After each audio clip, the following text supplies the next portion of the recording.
They say that the secret to a good talk show is charisma and an unapologetic sense of storytelling. So this year, the presence of my vibrant guests and I is going to keep you glued to your screens. This is the home of personal development, and every conversation is tailored to entertain, educate, and change your perspective on life. You are exactly where you need to be. Ladies and gentlemen, my name is Njila Bomununga, and this is Unfiltered. What's up, everybody? Welcome back to a brand new episode. It's always good to see you here, and today I am privileged to be speaking to a Mandela Washington fellow with a very inspirational story. Now, Johnny Kalenga is someone that has created a safe haven for many children, especially in Mongu, and today we're going to unravel his story. Ladies and gentlemen, my name is Njila Bumununga, and this is Unfiltered. Welcome back. You are still watching Unfiltered with Njila, and my guest today is Johnny Kalenga. Hi. Hey, how you doing? Good. How are you? I'm doing all right, thank Good you. to see you. Thank you very much. It's good to be Welcome back home. Yes. How long have you been away? I've been away for 2 months and 2 days, but who's counting? Yeah. Anyway, it's good to have you around. And I'm glad to be back home. I miss home so much. Yeah, we have a very interesting. You have a very interesting story, and maybe you could take us back to your childhood. Ooh. Where did you grow up? How did all this come about? So, I grew up in a small town of Mongu. I grew up in a very huge home. I have 10 siblings. Grew up 10 siblings. I have 2 lovely moms. 10 siblings 10 from 2 moms. Yes. Okay. In total, but just the same thing. Okay. We grew up together in the same house, and with this you kind of like struggle for identity, trying to find who you are among those many people. And we all went to the same schools. Most of us, our older siblings, graduated from the same schools, and grew up in Mongu. That's where I still live, and I'm spending most of my time in. And yeah, I was kind of a peculiar and an unusual kid, so to say. I didn't really like going with what everybody else liked, and I think that's why I got interested in skateboarding, because I thought it was unique and something not too many people were doing. Okay, so when was the first time you actually started skateboarding, or when you decided, okay, I'm gonna get a skateboard and start this? So the first time I saw a skateboard, I was in grade 4. Yeah. I was in grade 4. I had just moved to a new private school where the like to my rich kids, and this guy, he was a minister's son, invited us over to his house to go play, me and a bunch of friends. And this was still in Mongu? This was in Mongu, yeah. Okay. And me and a bunch of friends, this was like 4th grade. I don't remember how long this ago, maybe 2008, 2009, yeah. I think. And me and a bunch of friends, went to his house for a play date. He had all these toys, all these games, and he had a small skateboard. And I saw that, I was like, wow, what's this? So yeah. I got on it, I was holding against the wall, trying to like balance myself, and I was like, this is really nice. Yeah. I love this. And I fell in love instantly. I didn't even know what it was called, but it's like, that's a skateboard.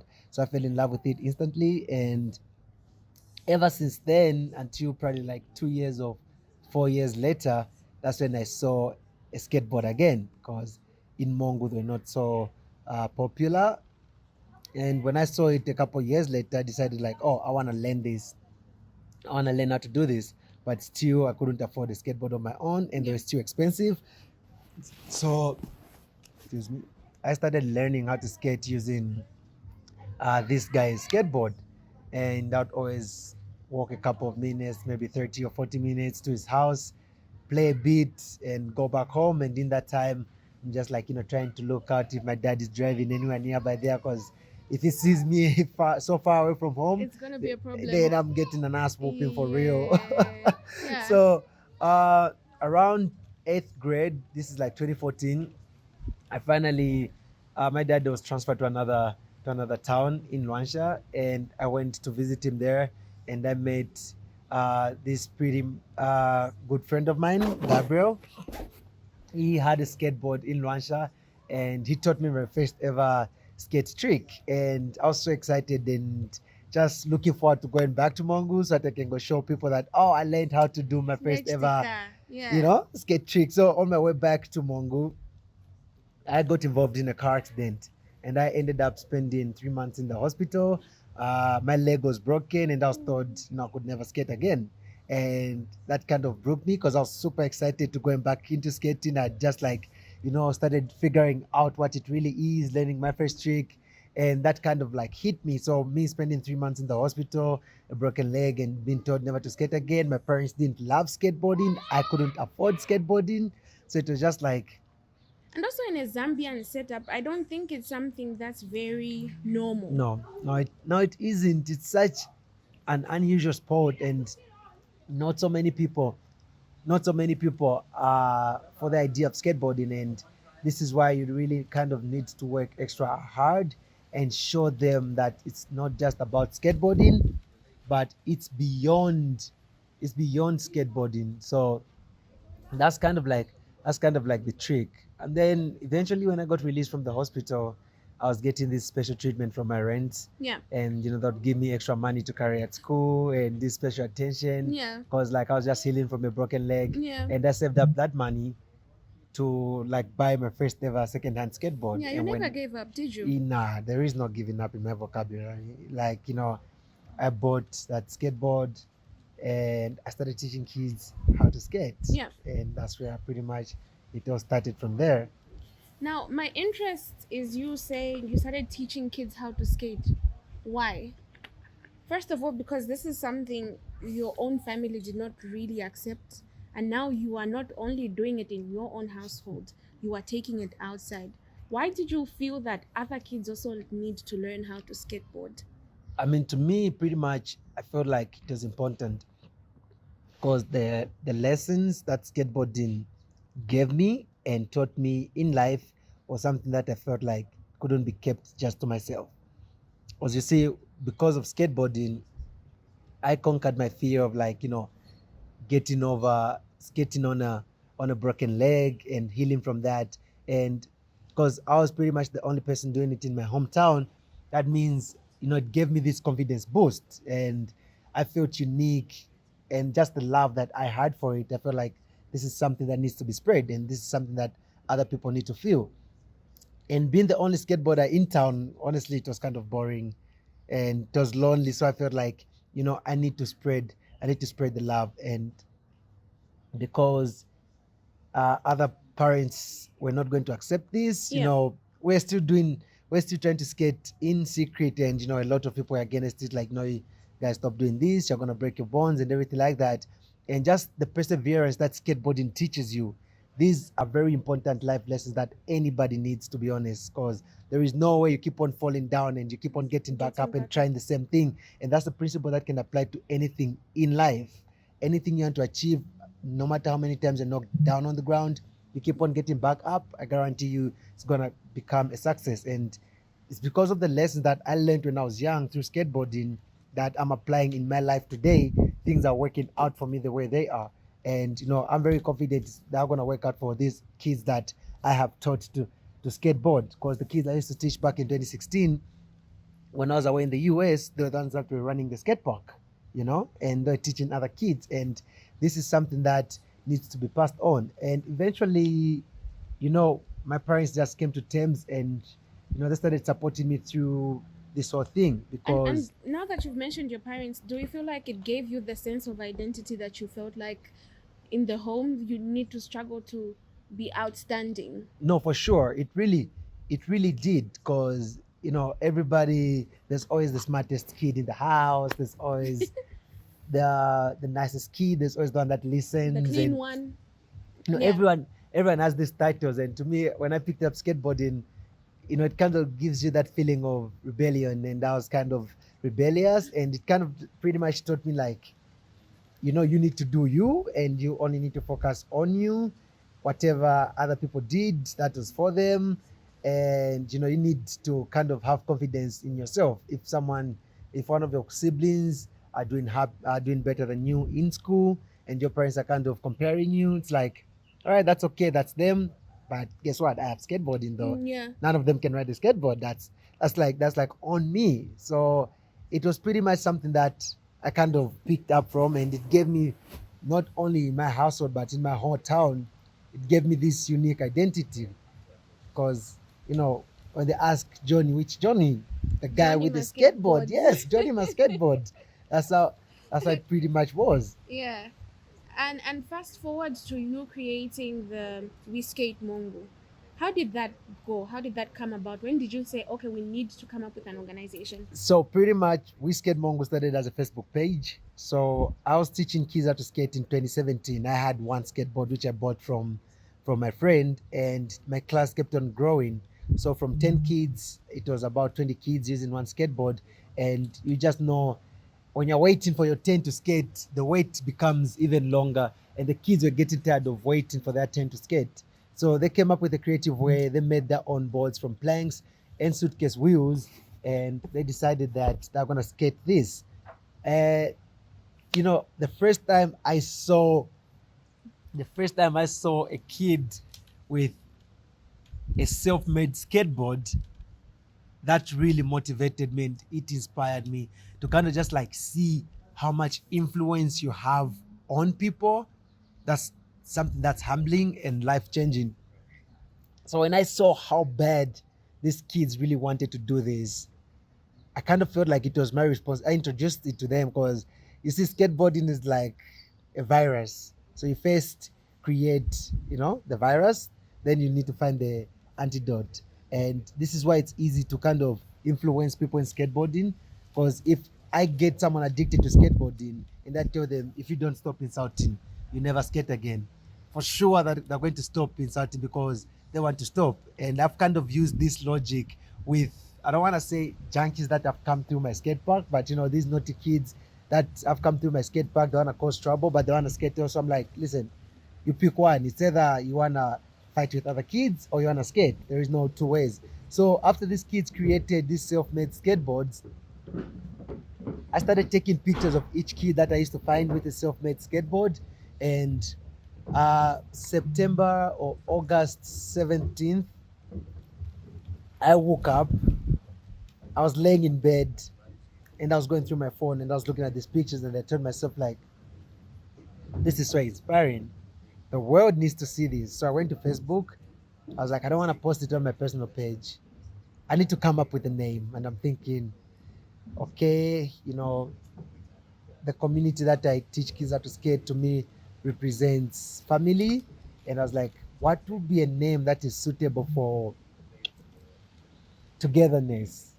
And I was like, okay, we, as in, Everybody else.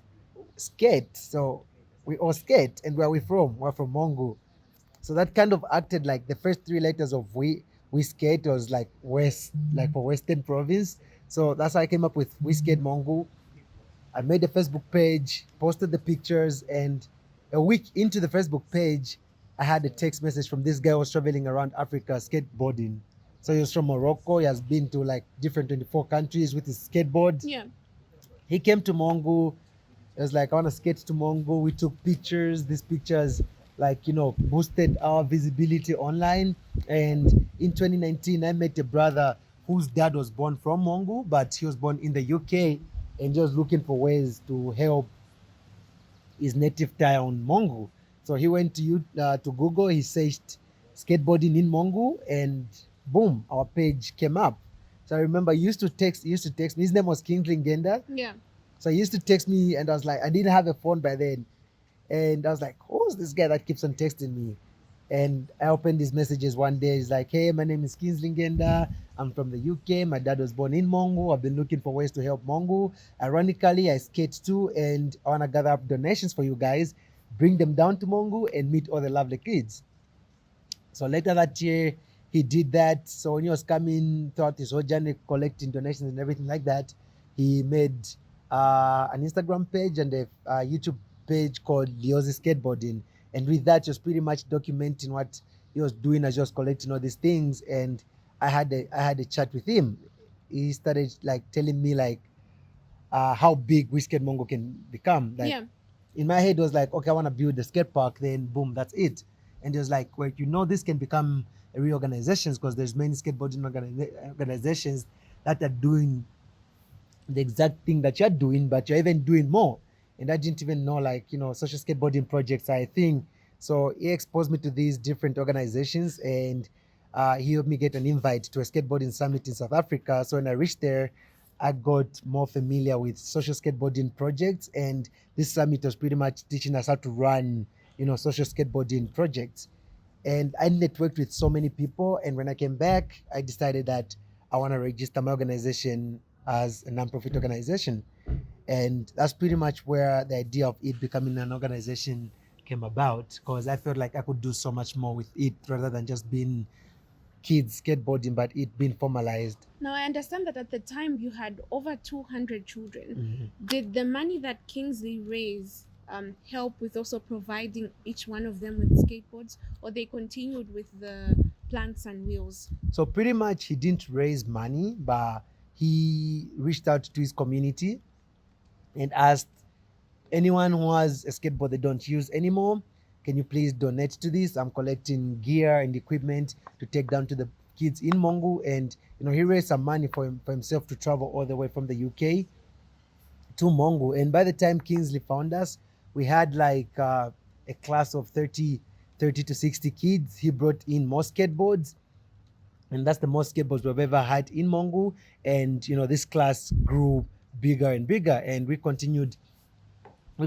telling our story online, and we're reaching more people. And this YouTube guy that I used to learn how to skateboard from back in 2016, I created an Instagram page where I started telling the origin stories. So pretty much the origin stories were stories about how I started with Skate Mongo, like what we're doing right now. Yeah. So this is like my origin story, how I got into skateboarding, the challenges that we faced, and everything like that.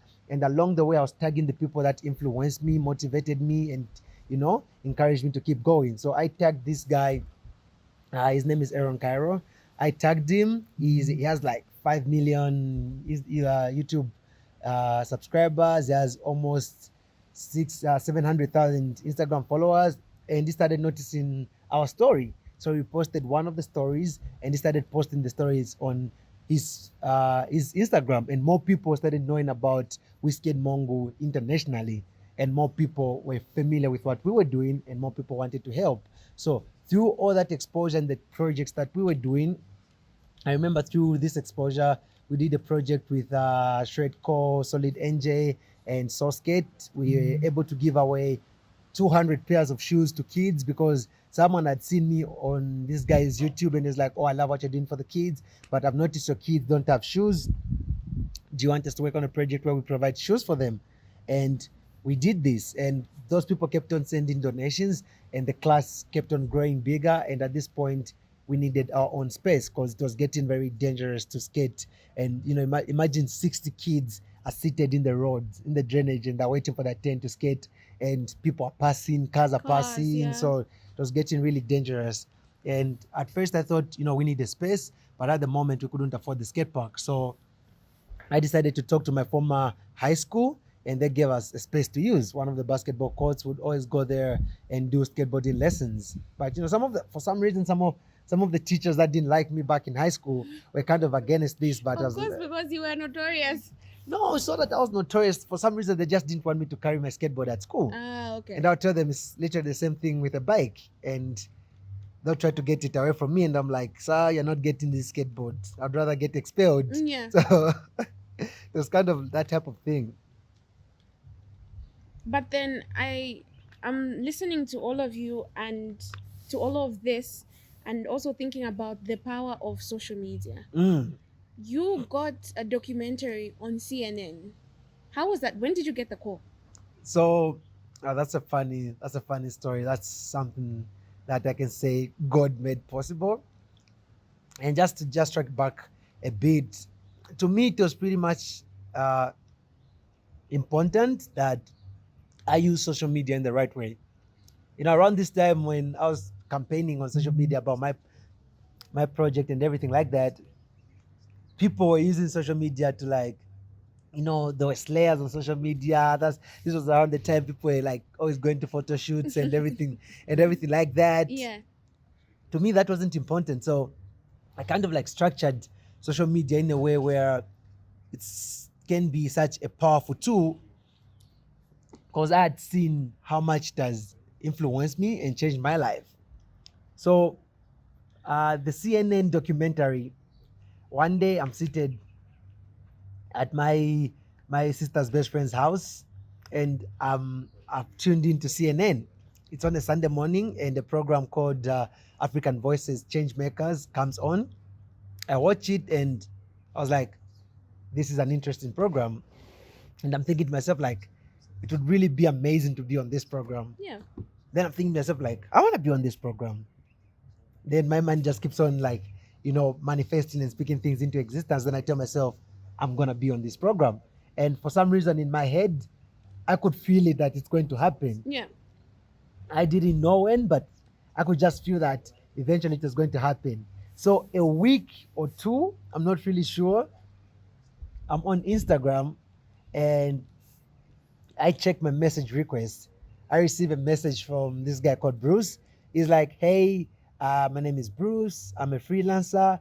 I film for CNN, African Voices, African Changemakers, and we're looking for more stories to cover. And we came across your project. Yeah. Do you want us to come to Mongu and film this? I was like, that's ironic, because I was just watching your program And said, last week, and I was like, I want to be on this program. Yeah. So, to be honest, most of the things that I've done and most of the things that I've achieved are things that I prayed for and believed that they were going to happen, and I spoke them into existence, and they happened.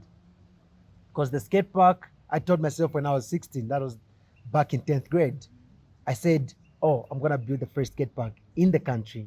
And I believed and stuck by it. And this was the same time that my parents didn't want me to skate. And it kept on making me think about dreams and sacrifices. How far are we willing to go? And most people, if they have a dream that they believe that can come true, and that parent says no, then It's a wrap. that's it. But I've kind of like thought about, kind of bringing up that conversations where if our parents say no, do we really have to stop, or do we need to convince them and show them how invested we are in our dreams, how much we're willing to sacrifice, and what these dreams mean to us? And that's what I did with my parents. And eventually, when they started realizing what my dream was, they started understanding it.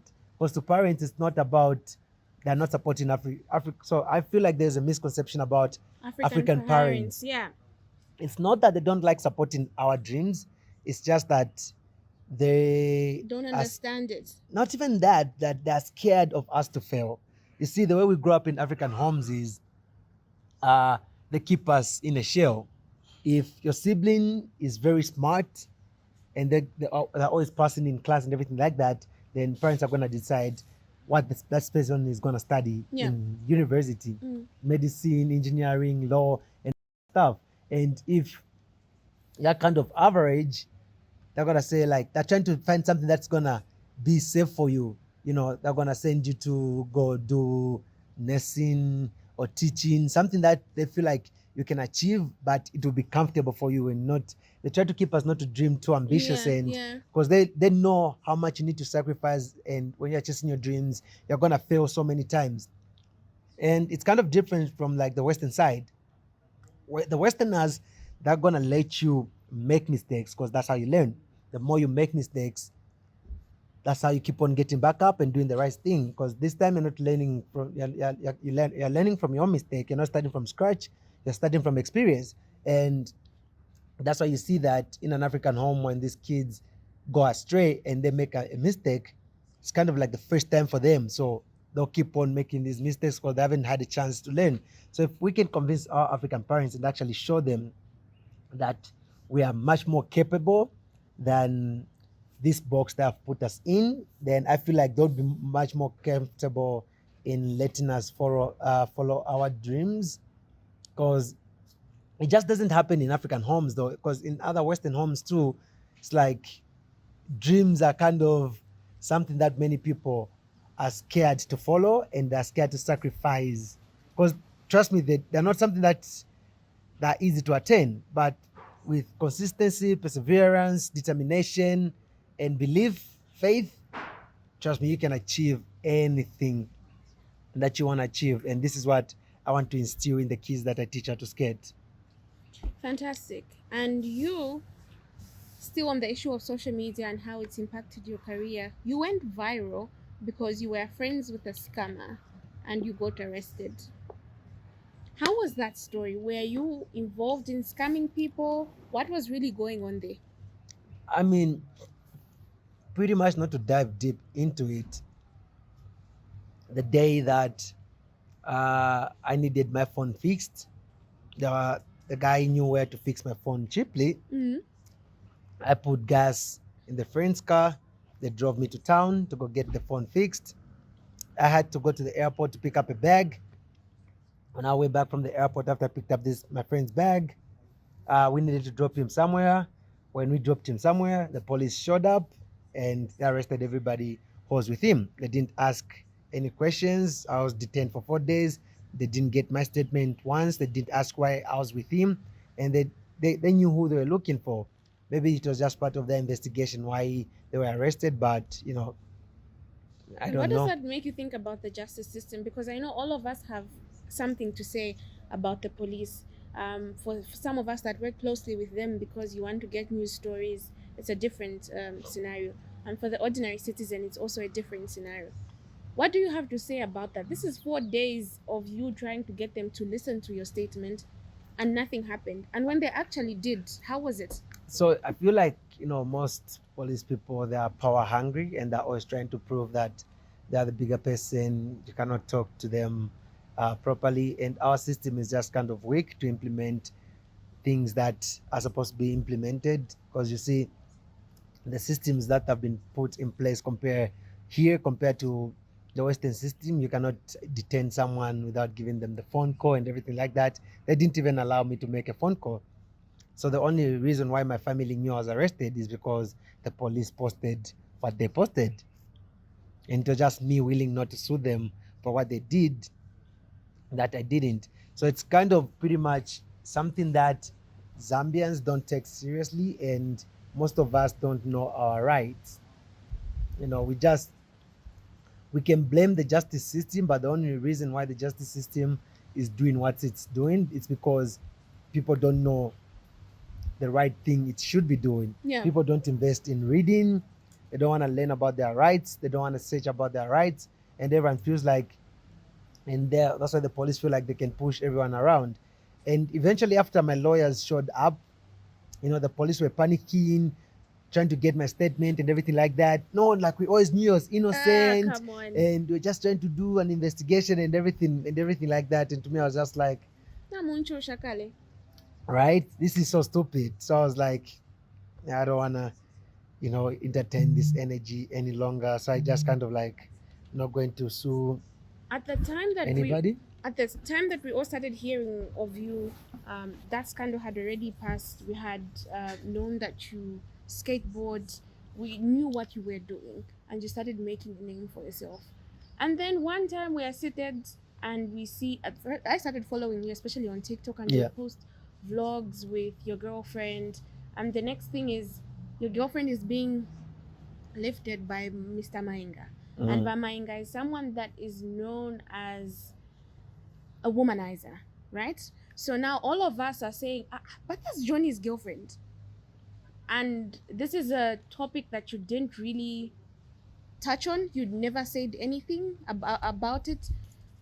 Why? Why did you keep quiet? And don't you feel like people then question the type of man you are if you are going to allow such things to happen? What people think of me is not what got me here. If I can not care what my parents thought of me when I was skating, then what people thought of me is something that doesn't bother me, because whether they think good of me or bad of me, I'm gonna do what I do best and just continue chasing my dreams. They don't feed me, and to me, pretty much, it wasn't worth my energy. And whatever happened, I was too busy doing my own thing in the United States, and I was letting social media be social media, because honestly, I don't know the truth. I wasn't there. None of the people were there, and a lot of stuff was said or talked about. So I'd rather leave people believe what they want to believe, and everything like that. And it's something that I felt like it's not really worth my energy. There is so many much more important things to talk about, and because my country loves the gist of things and Drama. the drama. Yeah.